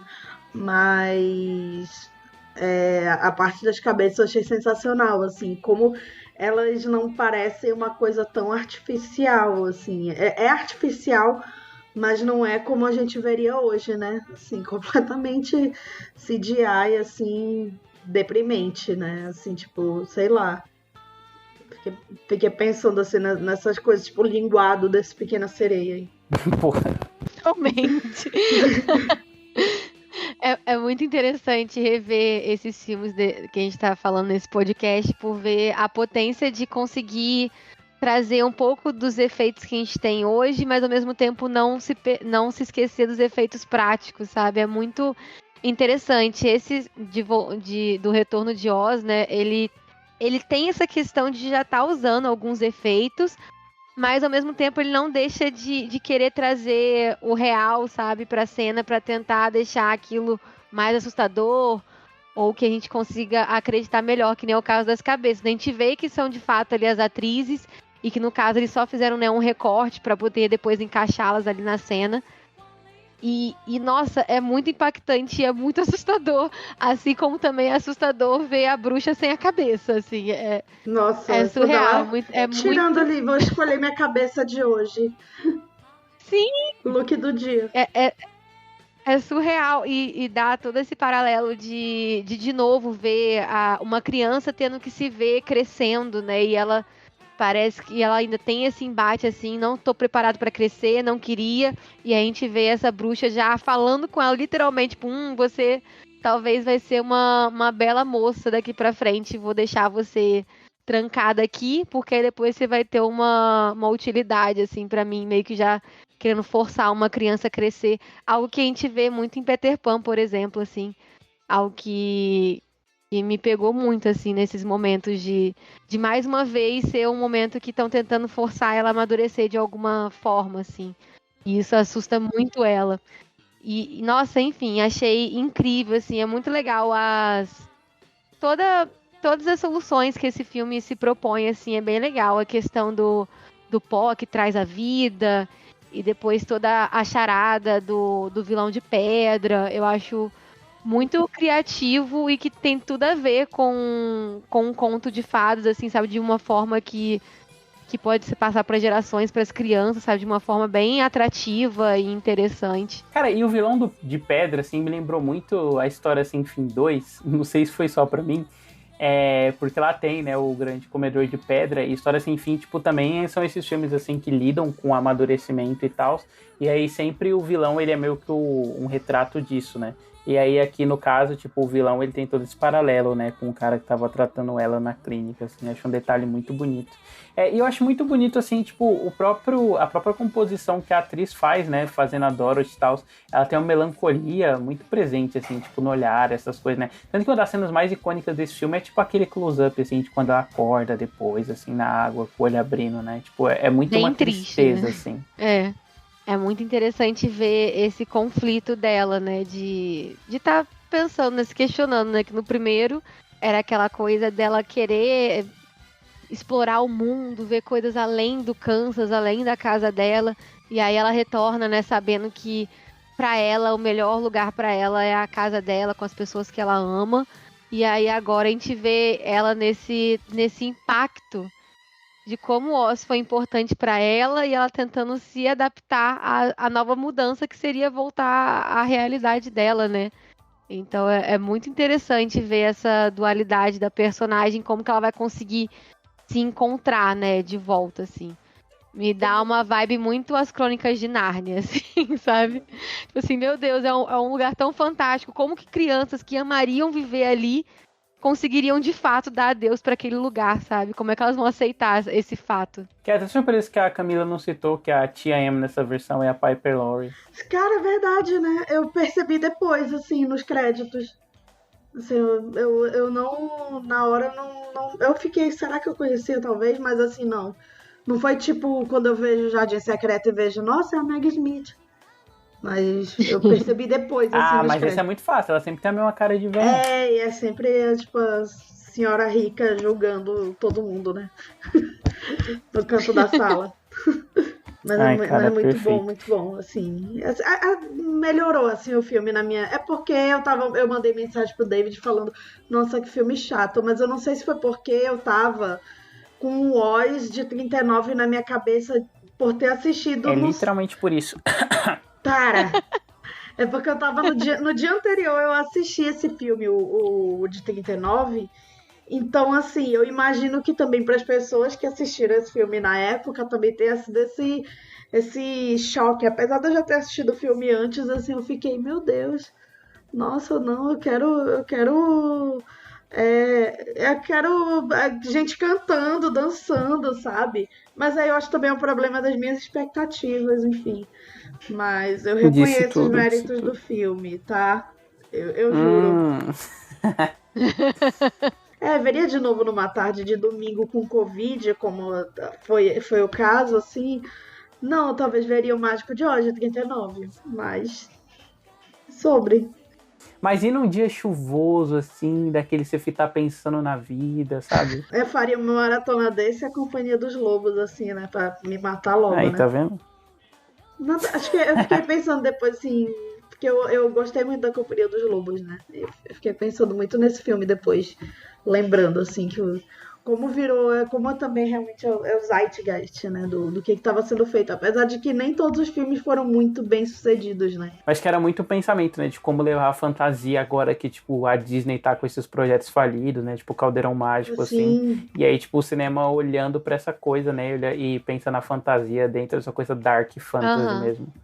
Inclusive, Ana, veja a Companhia de Lobos. Hoje eu vou te mandar o link, tem no YouTube. Ai, passa, por favor. Vai mudar a sua vida. Bom. E nesse livro que eu tô lendo, ele cita a Companhia de Lobos, na verdade, cita porque fala do Neil Jordan, de quando ele fez Traídos pelo Destino. Que ele, na verdade, queria fazer Traídos pelo Destino nos anos 80, mas aí ele foi lá e fez na Companhia dos Lobos. Neil Jordan, que pessoa popular nessa época, fez a Companhia dos Lobos, Traídos pelo Destino, Entrevista com o Vampiro e morreu, né? Sumiu. Nossa. Ainda tá fazendo os filmes, né? Só que ninguém se importa. Não, nem me fala. No passado chegou uma cabine de um filme, foda-se. De quem que é essa porra? Aí era do Neil Jordan, o cara. Tá vivo, né? Trabalhando, pagando os boletos. Não tá na Record. Pelo menos isso. Ganhando sarna, né? Uma coisa assim que eu fiquei pensando assim, que a Fairuza Balk, né? Ela tem um rosto muito expressivo, né? Assim, e o filme também usa muito do close nela, né? Tem um momento ali que eu me reconheço nela, assim, porque eu também fui uma criança com muitas olheiras, sabe? Então, assim, e continuo. Então, assim, eu me vi ali, né, naquela jovem senhora, assim, com olheiras, assim, de uma pessoa, assim, que passou a noite toda pensando como pagar as contas, né? Como pagar a conta de luz. Mas é sobre isso. Assim, eu gostei do peso, assim, que ela deu também, assim, ela tem uma cara meio triste também, né, assim, de uma criança triste, assim. Não, ela é a Dorothy perfeita, assim, pra esse filme. E eu gosto que esse filme, por mais que ele tenha esses momentos fantasiosos também, ele se diferencia muito nesse tom, né, mais melancólico. E eu acho que os momentos mais bonitos, inclusive, vem quando eles conseguem, tipo, usar a fantasia pra retratar essa melancolia. Por exemplo, quando a Dorothy está se despedindo do TikTok e tal, e aí o TikTok fala que não quer deixar ela, e aí ele fala, mas eu não sou humano, só que ele chora, assim, ele, não, eu não posso chorar, porque não são lágrimas de verdade, mas você vê a lagriminha escondendo, E a lagriminha verde. Dele. E ela tem que se despedir muito rápido, assim, né, tipo, já tenho que ir, não sei o quê. E a cena do espelho lá no final, né? Tipo, vem ver aqui, tia Emma. E, tipo, o espelho a menina sumiu, né? Ela, tipo, pediu pra esconder, né? Ela vira o espelho pra cima, assim. Aí ela, na verdade, tipo, desce esse espelho, né? Aí ela ficou meio que com medo, né? De aparecer e tal. E aí mas não tinha mais nada. Mas eu acho bonito, inclusive, essa reconciliação, né? Porque é isso da Dorothy voltar pra Oz, depois do pessoal tentar institucionalizar ela, né? Ela passar por esse negócio de tortura. Aí, tipo, ela se reconcilia consigo mesma, assim, e ela descobre que talvez ela tenha que deixar tudo que é isso que é mágico, assim, oculto, né? Virar uma coisa só pra ela, coitada. É realmente, tipo assim, é um final feliz, né? Tipo, bonitinho dela com a família. Mas é meio triste, né? Daria até pra fazer uma leitura queer disso, né? Tipo, da pessoa que, tipo, ela é gay, aí, tipo, ela se descobre, tem toda essa jornada e tal, né? Tipo, de autodescobrimento. E ela volta pro mundo normal e ela tem que fingir que não é, né? Dado o contexto histórico da época. Sim. Nossa, silêncio agora. Fiquei refletindo agora. É que eu tô revendo mais cenas do filme também. Fiquei refletindo agora. Não, aí me lembrou muito um papo que eu tive com o David também antes da gente começar o podcast, que eu fui querer pesquisar um pouco mais sobre, principalmente depois de assistir esse filme, porque tinha muita coisa que eu não lembrava, que eu não conhecia do Mágico de Oz, porque tem vários livros também, né? E aí eu fui vendo que realmente essas histórias, né, estão ali nos livros, e que tem essa personagem que é a Ozma, né, que seria a grande rainha por direito de Oz. E aí, quando eu fui tentar pesquisar melhor sobre essa personagem, toda a história de origem, e tem toda uma teoria de que talvez ela e a Dorothy fossem um casal de fato. Porque nos livros sempre descrevem, né, as duas como mega hiper íntimas, elas sempre andavam de mão dada, até mesmo tem uma ilustração de 1909 que elas estão se beijando, assim. E que na época, no século XX ali, não existia esse termo queer, né? As pessoas ainda não pensavam sobre o assunto, então era muito um ideal de amizade romântica vitoriana, que eles diziam na época. E que só depois, com o passar do século XX, que foi acontecendo os movimentos LGBTs, e aí sim entrar em questão sobre esse relacionamento que as duas têm. Então, que tem passagens no livro que sempre fala que essa princesa Ozma ama demais a Dorothy. Elas chegam a morar no palácio, onde o quarto de uma e da outra são do lado. Então, só a Dorothy tinha acesso a qualquer hora do quarto da Ozma. Tem essas coisas, assim, descritas na internet por aí sobre o livro. E me deixou muito pensativa nisso, assim, de talvez já ser algo que as pessoas não pensavam na época, mas que com certeza muitas pessoas podem conseguir se relacionar, às vezes até resgatando alguns recortes do livro também. Já que imagino que seja muito difícil de alguém ter a coragem de colocar isso num filme, né? Boa sorte aí com o seu filme de estúdio. Boa sorte. Vamos ter que aguentar a Ariana Grande mesmo, gente. É o que temos. Ariana Grande e o Bob Esponja, né? As duas fãs de Taylor Swift, né? As sujas são da mal lavada, assim, impressionante. Amiga, é sobre isso? É sobre, acontece, entendeu? Ninguém é perfeito. Mas é isso, suas notas e considerações finais sobre o fantástico mundo de Oz, né? O Return to Oz aí. Começando pela Camila. Bom, vou dar 3,5 estrelas. Aumentei meia estrela. Amargurada. Eu sou amargurada. Não, talvez eu seja feliz demais, assim, pra... Não, mentira, não sou não. Enfim. Talvez eu não esteja preparada pra encarar essa melancolia e aí ter que encarar meus próprios demônios de melancolia e, enfim, sobre isso. Ana? Então, eu acho que eu tô muito na vibe da Camila, assim, também. Eu acho você que... tá de brincadeira. Gente, é porque eu acho que tem muito essa questão de como que a gente tem uma relação muito mais forte com o original. Então, para pessoas que nunca assistiram esse filme, chegar a assistir o que seria essa continuação, né, feita pela Disney, é uma quebra muito grande, assim, do que a gente tem no nosso imaginário. É um tom completamente diferente. Então, é algo que a gente demora para se acostumar. E eu acho que o segundo ato dele fica um pouquinho mais devagar. E isso me incomodou um pouquinho, assim, para ficar mais atenta com a narrativa. Mas é um filme que nem a gente debateu aqui, tem muitos méritos em questão de gostar de ousar no design de personagens, nos novos, né, parceiros da Dorothy, e até mesmo no vilão, com técnicas de animação. É algo muito interessante, muito legal de se ver, que foi produzida nessa época, e que às vezes eu sinto até falta de algumas coisas serem assim hoje em dia, né? A gente vê tantos live actions que estão por aí, que nem a Camila falou da questão do Linguado da Pequena Sereia. Eu ia gostar muito mais de assistir uma releitura onde conseguissem colocar uma mescla de live action com animação, assim como foi uma cilada para Roger Rabbit, e esse filme faz também, da sua própria forma, mesmo que seja de uma forma mais sóbria, mas ainda tem um stop motion ali, sabe? Então, eu acho que ele tem ideias muito legais, são detalhes muito bonitos, assim. É um filme mais sóbrio, então dá aquela quebra que nem eu falei. Mas não deixa de ser um filme bem interessante de analisar as camadas dele. Eu acho que quanto mais a gente assiste e vai debatendo sobre, acho que aí o filme pode ir crescendo no nosso coração, sabe? Então acho que... Então vamos falar por ele mais meia vou hora dar uns até virar 3,5. 5. Vocês Vai. estão de brincadeira. Vai, David, sua nota então, querido. Bom, então, diferente das duas aí, eu tenho o coração no lugar certo, entendeu? Tal qual o Homem de Lata, eu conquistei meu coração só pra falar bem desse filme. Que adoro esse filme, eu gosto muito do original também, né? Uma obra-prima irretocável, assim. Ele é essa coisa de ser, tipo, esse filme de conforto, top 5 filmes mais felizes do mundo. E esse é meio que a antítese dele, né? E eu gosto disso. Uhum. Acho que é bom a gente julgar o filme, assim, mais pelo que ele é, né? E não como a gente queria que ele fosse, né? Não, Camiliana? Acontece, gente, tá tudo bem. Tudo bem, amiga. Eu sei que esse é um defeito meu, assim. Acho perfeito, filmes. assim, tipo, todo o trabalho de composição do Walter Matthau, eu acho que dentro dessa coisa mais melancólica que ele quer que o Oz tenha, assim, o trabalho dele é excelente, sabe? O jeito que ele usa, por exemplo, a dessaturação dos ambientes, depois quando ele recupera a cor no final e tal, quando o Oz já está restabelecida. Acho lindíssimo, assim. Adoro todo o trabalho de construção do mundo, essa coisa que a Ana comentou, tipo, de mesclar os efeitos digitais, né? Tipo, a cabeça da Mombi, por exemplo, claramente um recorte digital, assim, mas com os efeitos práticos, né? Das outras cabecinhas nas prateleiras, o próprio TikTok, o Jack, assim. Acho um trabalho perfeito. Acho que é o que eu falei, né? Sobre cada um dos filmes refletirem bem um período do seu tempo, assim.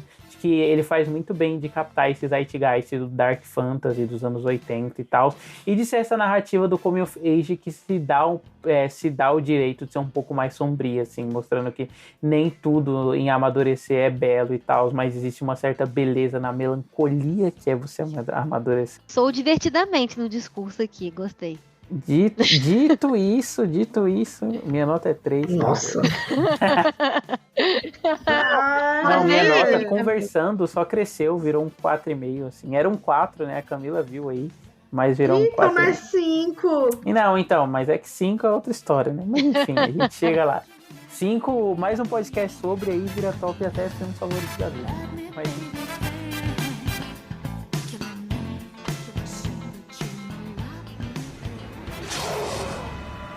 Irmã, você está horrível. Posso fazer um feitiço simples. e te deixar como estava antes. Esta sou eu agora! Quero que ele me veja assim! Quero que ele saiba que foi ele que me deixou assim! Nossa.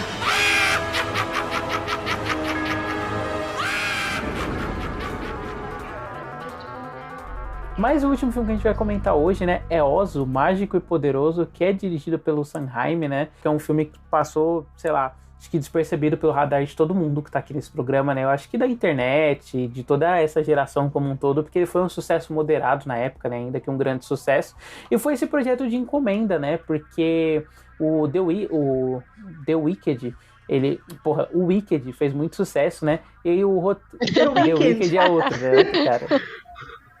O cantor The Weeknd. O próprio. E aí o roteiro, tipo, quando o Wicked foi lançado, né, começou a fazer muito sucesso lá em 2009, o roteirista, que é o Michael Kepner, ele percebeu, né, que talvez Oz tivesse um gap, assim, entre as narrativas, né, e aí ele aproveitou e se juntou com o Joey Roth, né, e o Grant Curtis e o Josh O'Donnell para poder produzir esse prequel, né, pro Mágico de Oz e tal, e o Sanheim foi contratado. E com a contratação do Sanheim, logo depois entrou o James Franco, né? Depois que o Johnny Depp e o Robert Downey Jr. recusaram o papel, assim, eles eram as principais escolhas para fazer o Oz. Graças a Deus que não foi nenhum dos dois. Gente, o Johnny Depp e o Robert Downey Jr. eram os atores, assim, tipo, pra qualquer filme de fantasia, né? Exatamente. Tipo, É pior que né, cara? 2013? 2013. 2013, né, cara, eram as pessoas mais bem faladas, assim, da época, né? E digo mais, o personagem do Oz tem muito dessa coisa showman, né, que era típica do Robert Downey Jr. pós Homem de Ferro, assim. Sim. E o filme é excêntrico, né, então dá pra entender porque pensaram no Johnny Depp também. Doutor Dolittle, né? Ah, é verdade. Nossa, caralho. Nossa, é mesmo. Pois é, né, Robert Downey. E hoje em dia vai ganhar um Oscar, né, por Oppenheimer. Enfim, faz parte. E, Ana, sobre o que é Oz, o Mágico e Poderoso? Gente, Oz, o Mágico e Poderoso, nada mais é do que a gente chamaria de um prequel, que é sobre a trajetória do Oz, que é o grande mágico de Oz, que a gente conhece desde o filme original de 39, que se chama, na verdade, Oscar Diggs, que é um mágico... Peraí, tem que falar o nome inteiro. Oscar Zoroaster Fredrik Isaac Norman Henke é o Emmanuel Ambroise Diggs. É isso aí, gente. É isso aí que ele falou. E qual é o nome que tá escondido aí no meio? David, pode falar. Oscar Isaac. Tá escondido aí no meio. Tudo muito bem pensado. É sobre isso. É. E enfim, né? O Oscar Diggs, ele é um mágico de circo, um grande charlatão, e que ele simplesmente nunca está satisfeito com a vida dele. Ele não quer ser apenas um mágico de circo, ele quer ser alguém grandioso. E ele acaba achando uma oportunidade de talvez ser uma pessoa grandiosa assim que ele entra em Oz e percebe que tem uma tal profecia de que um mágico que cai do céu seria a grande salvação para toda Oz e se tornar o grande rei daquele reino mágico. Perfeito. Cara, eu lembro, esse é um filme, tipo assim, de quando eu acompanhava esses portais de notícia, né, tipo o Ovolete, outros assim, e cara, o que eu via, assim, de notícia desse filme diariamente, aí eu lia, aí o pessoal falava que podia ter sequência, aí que quando o filme acabasse ainda ia sobrar um espaço de 40 anos, né, entre esse filme, o Oz original, e que eles não poderiam usar os sapatinhos dourados, porque o filme ainda não tinha caído do domínio público, pipipi, popopó e tal. Acabou que nada disso foi pra frente, né. E eu vi um filme na época, tal, achei legal, mas nada demais, assim, tipo, curti, filme normal aí que a Disney lançou. Mas, com o trailer do famigerado The Wicked aí, que é muito feio, as pessoas ressuscitaram duas cenas, assim, desse filme. Na verdade foi uma só, né, que é o embate final, assim, entre as duas bruxas. E aí eu sempre tive na minha cabeça, né, que esse era um filme de encomenda do Sanheim e tal, que uma hora eu ia revisitar, eu aproveitei pra revisitar. E, cara, que experiência, assim, que foi rever esse filme, né? Porque claramente você percebe, assim, todos os tiques do estúdio e estrutura narrativa, né? Ele bebe muito do que era o Alice. Até o final tem uma batalha campal, né? O Alice do Tim Burton. Tipo, o filme claramente foi construído em torno disso. Mas eu acho que o Sanheim, ele tem uma coisa que, até pra ser pau mandado, assim, ele é muito artista, sabe? Você pega esse filme, o Doutor Estranho 2, você percebe que mesmo com todas as exigências, ele consegue dar esse toque do Sanheim que ele tem, sabe? Tipo, essa decupagem mega estilizada, no qual ele usa esses close-ups, assim, muito marcados. Ou, por exemplo, ele usa muito distorção de lente, né? E aqui, tipo, tem uma cena que o Oz, o macaco e a menininha de porcelana estão num espaço, assim, que as flores estão tentando atacar eles, ele corta do ponto de vista das flores pra poder fazer essas distorções de lente. Tem uma cenazinha que é uma montagem estilizada dele em sobreplano com outros objetos, assim, que é igual o Bruce Campbell no terceiro Evil Dead, fazendo a montagem lá do equipamento, ou o Homem-Aranha do Sanheim, né, fazendo a costura da roupa e tal. Tipo assim, tem vários ecos de outro trabalho dele que são tiques autorais dele, né? Ele sempre consegue fazer esses filmes de horror, assim, contrabandear esses filmes de horror pra dentro de um filme de estúdio. Eu acho um barato.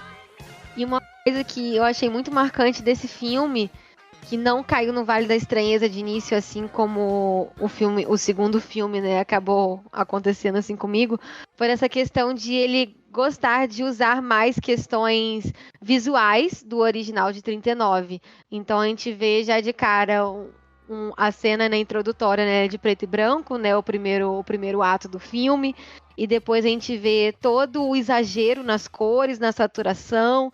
Então eu gostei muito de ter essas referências do universo que o mundo inteiro abraçou tanto, sabe? De deixar bem claro que se trata daquele universo.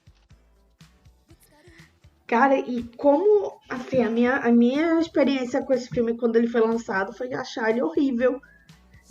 Enfim, mal sabia eu, né, que o cinema me reservaria coisas realmente horríveis. Eu acho que eu tava meio numa fadiga pós-Alice, né? Acho que o mundo meio que também tava nessa fadiga pós-Alice, né? E que é um filme que eu não gosto aí, enfim, né? Mas nada contra, eu tenho amigos que gostam, enfim. Quer dizer, não sei. Acho que não, espero que não. Não sei, né? Vai que o David gosta. Mas talvez cara, eu ame esse filme também. Sério? Não. Sei lá, né? Não, mas cara, que filme lindo, o do Sam Raimi, lógico. Que filme bonito, assim. Eu revi ontem e fiquei, meu Deus, o que a Camila de 2013 estava pensando, não sabia nada. Enfim, né? Normal. Mas até o que eu mais detestava, que era a Mila Kunis no filme, eu acho que ela funciona muito bem ali, de ser uma coisa bem artificial, né? Assim, aquele momento que ela vai dançar com o Oz lá na fogueira, assim, que ela solta o cabelo lentamente. Uhum. Assim, tem todo um tom bem artificial, proposital ali, que funciona, como o nosso amigo Diego Quarglia gosta de dizer, um tom farsesco ali que funciona com tudo. Até aquele início em preto e branco que eu achava, ai, preguiça, enfim. Hoje eu entendo, tá, David? Tanto é que eu gostei de Maestro. Será que eu entendi o que eu gostei de Maestro? As pessoas acham que eu não entendi. Mas, enfim. Mas eu gosto muito, assim, de como ele também apresenta a Michelle Williams. E, assim, você vê que tem umas referenciazinhas ali. Ela fala que ela vai se casar com o... Esqueci o nome dele, mas é Gale, o sobrenome, né? Então a gente fica pensando, ela é a avó da Dorothy, ela é mãe da Dorothy, enfim. Ela é tia da Dorothy, enfim. E aí ela tá usando uma roupa quadriculada também, que remete à roupa da Dorothy no filme. Tem coisas ali, até o final, quando ela tá com... ela tá com um sapato branco ali, prateado. Eu fiquei pensando assim... É o sapato original, né? Assim, que descreve no livro, né? E dão até um close nele, né? Tem até um plano detalhe dele. Então eu fiquei pensando nisso, assim. Que é acho que é uma piscadinha ali do Sam Raimi, assim, dizendo, eu vou dar umas referenciazinhas, assim. É tipo quando ele assusta um leão na floresta, né? E aí fala, vai embora, seu covarde. Exatamente, não vai ser nada tão direto. Até o fato, assim, de que a gente tem um momento ali é girassol, né? É girassol, né? Que é amarelo. Isso, girassol. Não, os girassóis ali, eles parecem, inclusive, a estrada, né? Tem estrada, mas, assim, até como ele encontra o macaco ali, assim... E que é todo mundo ali uma amálgama, ali uma representação da vida real, né? Daquela garotinha ali que é a Joey King, da própria Michelle Williams e tal. Uhum. Eu acho que assim, apesar de tipo, isso ser meio...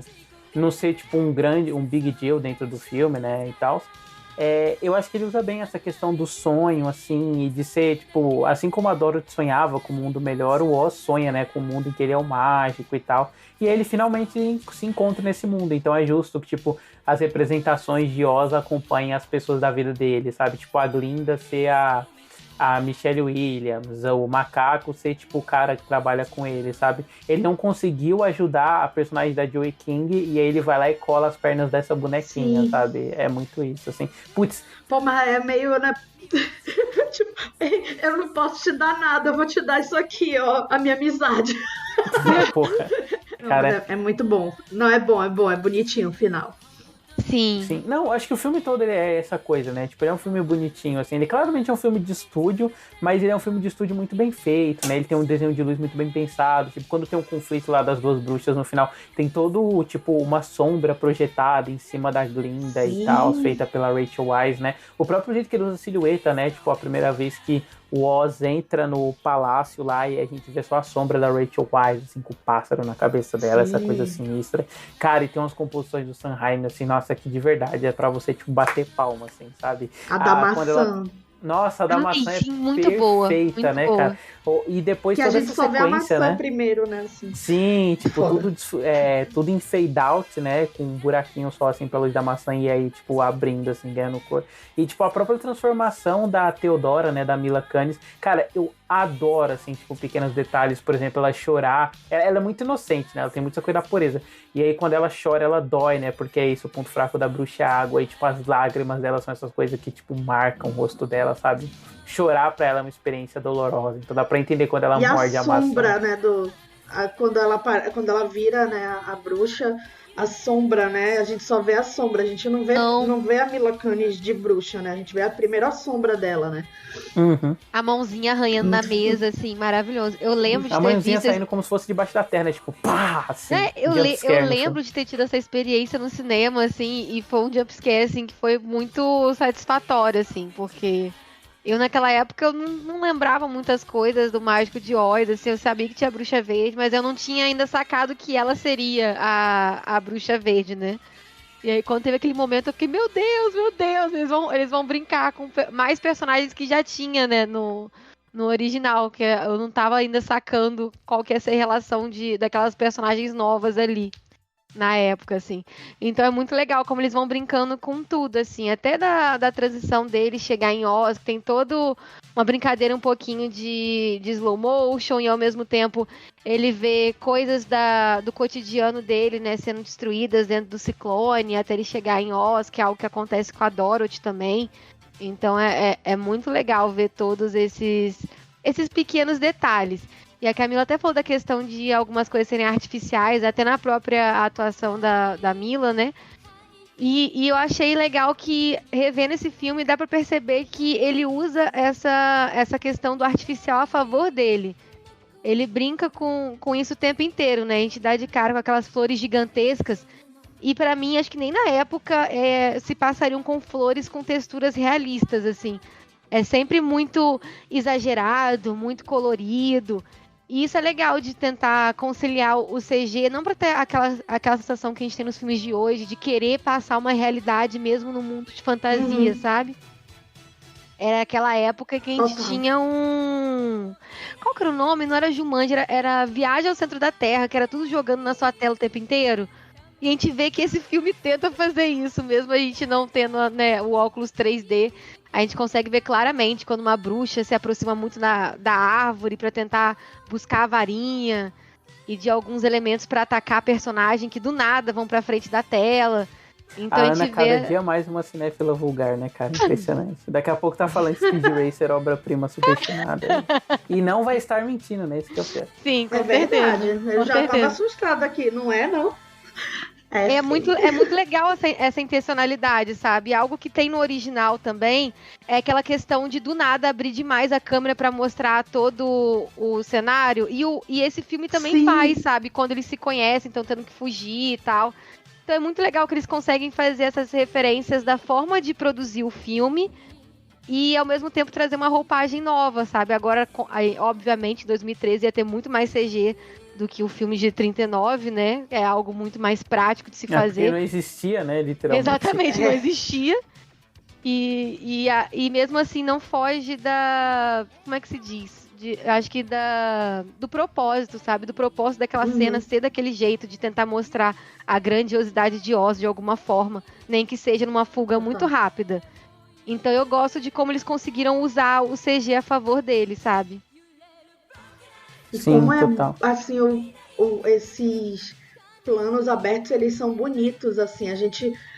Quando ele chega a Oz ali, naquele balão ali, na confusão, a gente conhece Oz junto com ele, né? É muito bonito, assim, como ele... Quando a Mila Kunis, ela vai apresentando pra ele mesmo, né? Ela serve como essa personagem que vai guiando ele ali pelas grutas, né? Enfim, é muito, muito bonito. E nossa, quando a Glinda... vai pra bolha, assim, é tão bonito. Acho que a única coisa que esse filme errou foi o figurino da Glinda. Eu olhava o figurino dela e ficava... Moça, Que é isso, cadê o linda, brilho? para. Cadê o brilho? Cadê o vestido rosa, né? Cafonão, Exato. assim, né? Tal qual a falta do figurino final da Pequena Sereia do live action da Disney. Eu esperando muito o vestido todo prateado, brilhoso, mas dela você já está divando fora errada. do mar.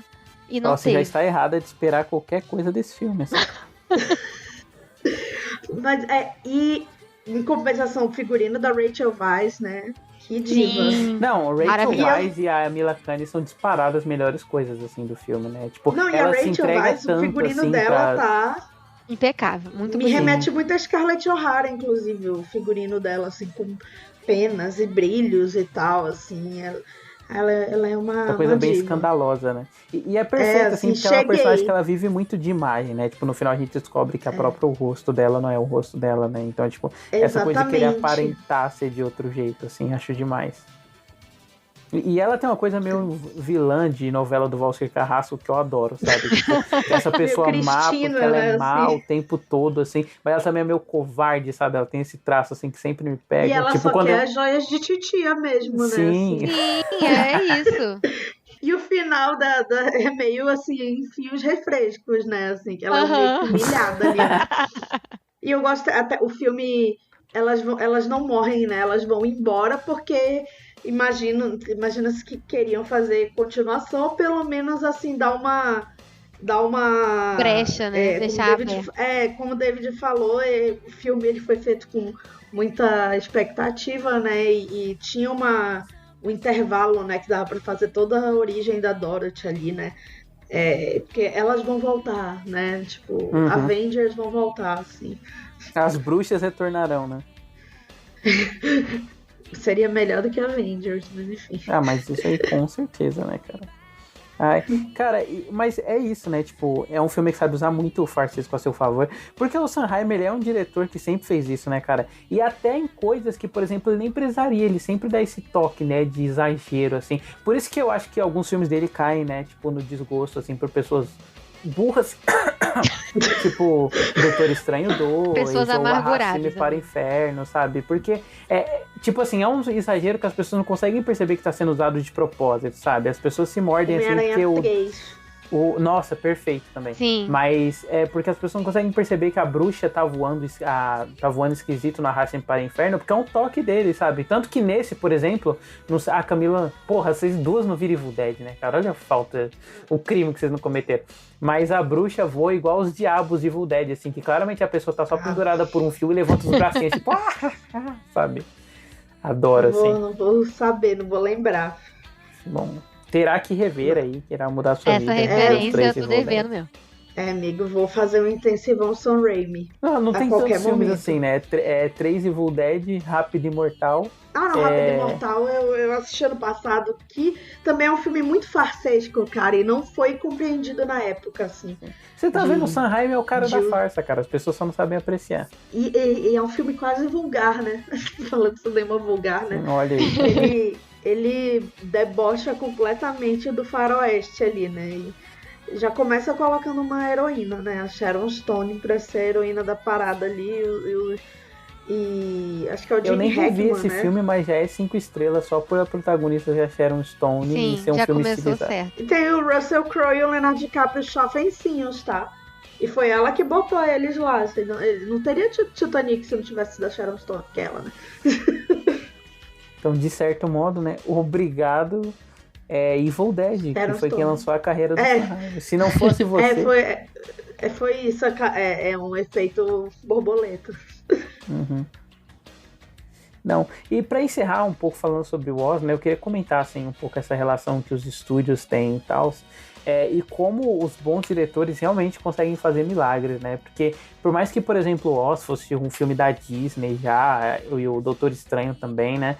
Esse trabalho, esse cuidado que o Sam Raimi tem, assim, mostra como no fim das contas o que pesa não só o controle do estúdio, né? Mas como o diretor consegue conciliar, assim, essa estilização que ele faz, as características próprias dele. Até revendo agora Piratas do Caribe, levando em conta só o primeiro, né, não os seguintes e tal, é muito visível, assim, tipo, o que o Gore Verbinski conseguia fazer, assim, lidando com a baixa classificação indicativa, né, em posições alheias e tal. Cara, sinto mais falta de filmes assim, sabe, de um diretor que conseguisse, mesmo sobre as algemas, assim, do estúdio, fazer um negócio legal. Cara, o Gore Verbinski no primeiro Piratas do Caribe, acho que ele revolucionou muita coisa ali, né? Assim, a começar pela carreira do Johnny Depp, né? Porque... Estragou ele pra sempre, né? Não, a carreira dele depois, assim, todo mundo quis reproduzir isso, né? Mesmo filmes que não fossem da franquia, mas, assim, eu considero até a melhor atuação da carreira dele, assim, e achei muito inspirado quando ele foi indicado ao Oscar pelo filme, porque é sensacional ali o que ele faz, e também o filme como um todo, assim, eu não assisto faz muitos anos, mas é muito divertido, assim, eu lembro dele como um filme muito divertido. É um excelente, assim, os três.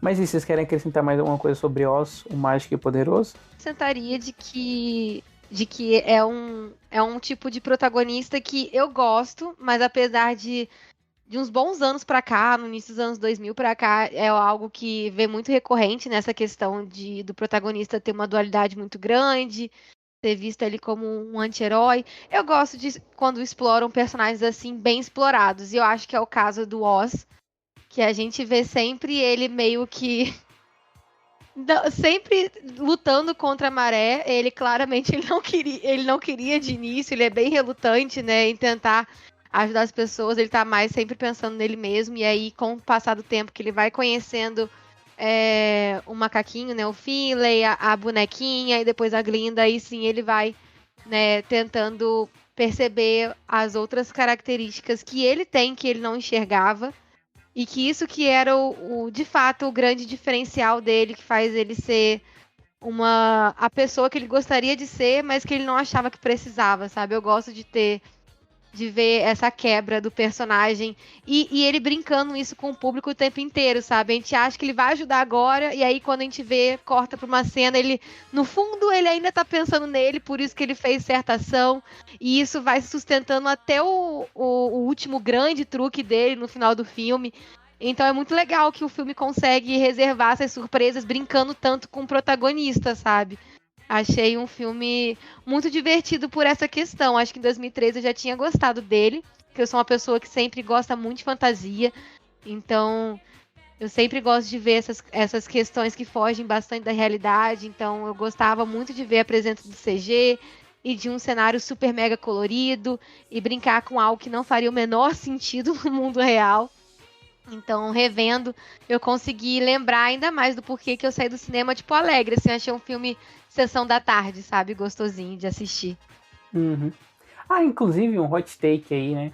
Que o Wonka é meio que esse Oz reverso, né? Porque também é um prequel pro negócio de fantasia muito estabelecido, mas ao invés de ser sobre um personagem fantástico que muda o mundo à volta dele, é o contrário, né? É sobre esse personagem que é um picareta, assim, e que é mudado pelo mundo fantástico à volta dele, né?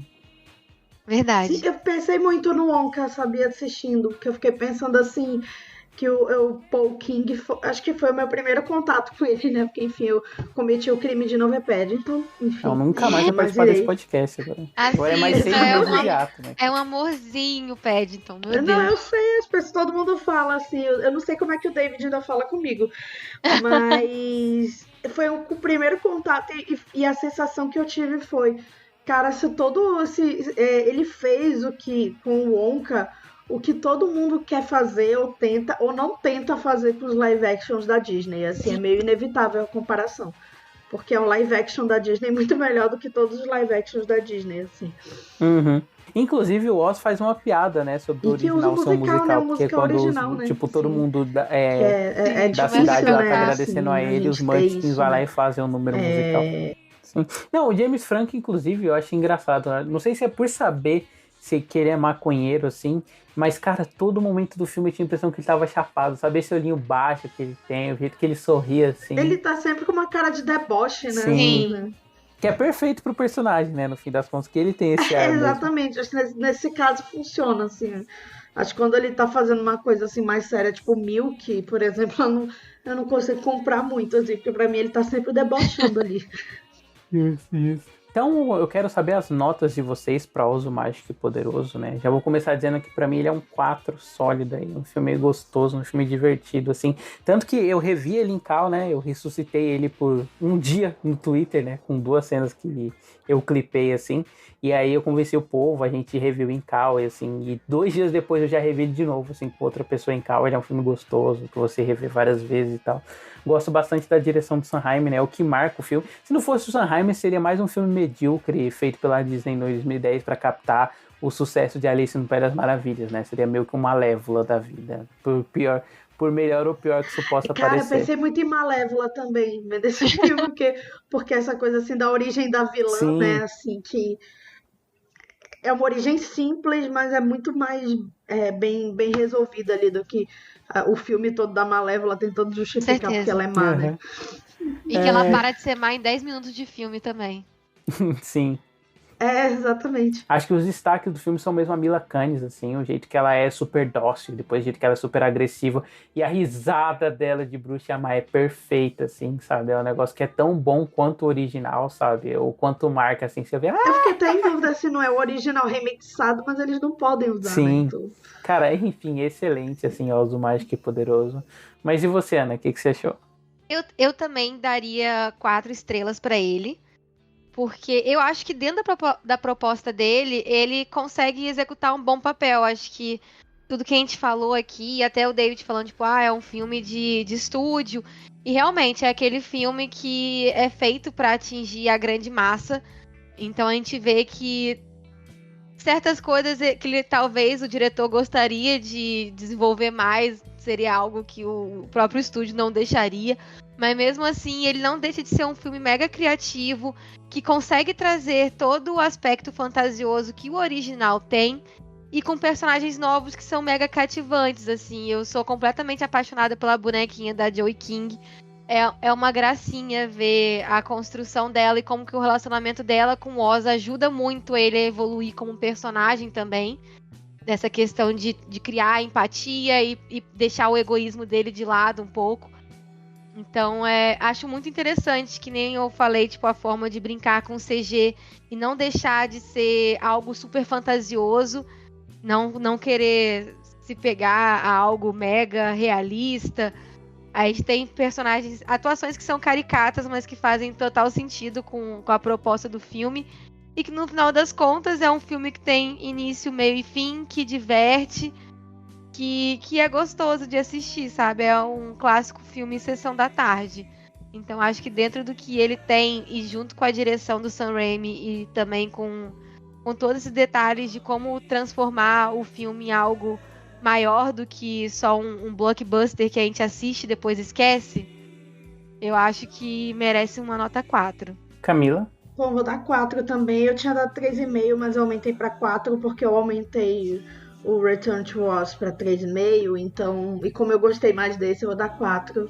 E, enfim, filme injustiçado, mas David retomou o filme no lugar onde ele merece estar. Perfeito. Mas é isso, se você gostou desse programa, não esqueça de conferir nosso feed, a gente tem outros programas relacionados, em breve outros programas sobre fantasia. O filme ostensivamente mencionado aqui, A Companhia de Lobos, inclusive, tem um episódio só pra ele no nosso podcast, um episódio bem querido assim por mim. E lembrando que você pode conhecer o trabalho da Camila e da Ana acessando a descrição desse programa, né? Se você estiver no feed do podcast, você pode achar pelo Spotify, se você estiver no YouTube, vai estar na descrição desse vídeo. Então é isso, até semana que vem, no próximo episódio.